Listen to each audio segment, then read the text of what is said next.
गणेश विसर्जनाच्या दिवशी बनवली जाणारी वाटली डाळ किंवा बाप्पाची शिदोरी आज आपण बनवतोय। त्यासाठी मी इथे 1 वाटी चणा डाळ घेतली। डाळ स्वच्छ धुवून घ्यायची। आता त्यामध्ये भरपूर प्रमाणात पाणी घालून 4 ते 5 तास आपल्याला डाळ भिजवून घ्यायची आहे। 5 तासानंतर हे बघा डाळ व्यवस्थित भिजली गेली आहे। आता त्यातले पाणी पूर्णपणे निथळून घ्यायचे। आता ही डाळ आपल्याला मिक्सरमध्ये भरडसर अशी वाटून घ्यायची। पाणी न घालताच मिक्सरला भरडसर वाटून घ्या। 1-2 वेळा थोडे थोडे करत मी इथे मिक्सरला फिरवून घेणार आहे। त्यासोबतच यामध्ये आता घालायचे आलं आणि हिरव्या मिरच्या। 4 ते 5 हिरव्या मिरच्या मी इथे घातल्या आहेत। तिखट तुमच्या आवडीप्रमाणे तुम्ही थोड्याफार मिरच्या कमी किंवा जास्त करू शकता।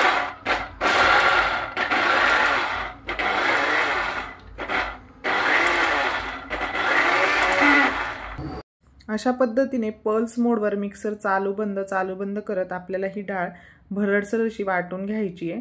काही दाणे ही तशीच आहे, अशीच आपल्याला ही डाळ वाटलेली हवी आहे। मी आता ती एका पातेल्यामध्ये काढून घेते व दुसरी बॅच सुद्धा ह्याच पद्धतीने बारीक करून घेते। आता एका कढईमध्ये 1.5 चमचा इतका तेल घातले।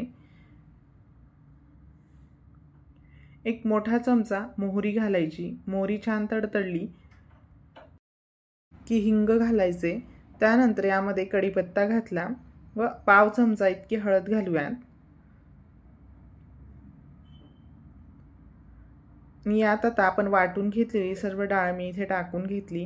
गॅसची फ्लेम आता मीडियम ठेवायची। मीडियम फ्लेमवर आता आपल्याला हे एकसारखे हलवत राहायचे। सुरुवातीला जरी ही डाळ ओलसर दिसत असली तरी ती नंतर छान आपण परतवून घेतल्यानंतर छान मोकमोकळी आणि सुटी अशी ही डाळ तयार होते। यात आता चवीपुरते मीठ घालूयात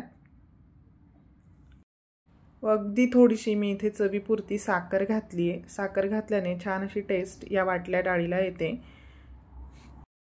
आता मीठ आणि साखर घातल्यानंतर पुन्हा एकदा छान मी इथे तळापासून व्यवस्थित मिक्स करून घेते आणि जाडबुडाचीच कढई तुम्ही इथे वापरा, म्हणजे खाली डाळ लागली जाणार नाही। जर तुम्हाला डाळ खूप कोरडी आणि खाली लागेल असं वाटत असेल तर थोडासा पाण्याचा हबका तुम्ही इथे मारू शकतात।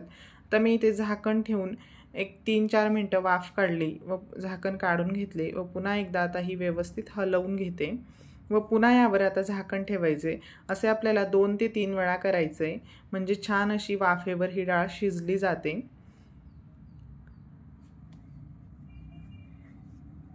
हे बघा व्यवस्थित मिक्स करून झाले। आता पुन्हा यावर मी झाकण ठेवते। पुन्हा 3-4 मिनिटं याला मीडियम फ्लेमवर छान वाफ येऊ द्यायची। हे बघू शकता तुम्ही मस्त सुटसुटीत आणि मोकळी अशी ही वाटली डाळ आपली इथे तयार झाली आहे।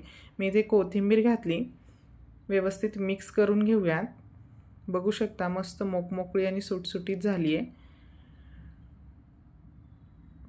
तुम्ही सुद्धा गणेश विसर्जनाला अशा पद्धतीने ही बाप्पाची शिदोरी नक्कीच बनवून बघा।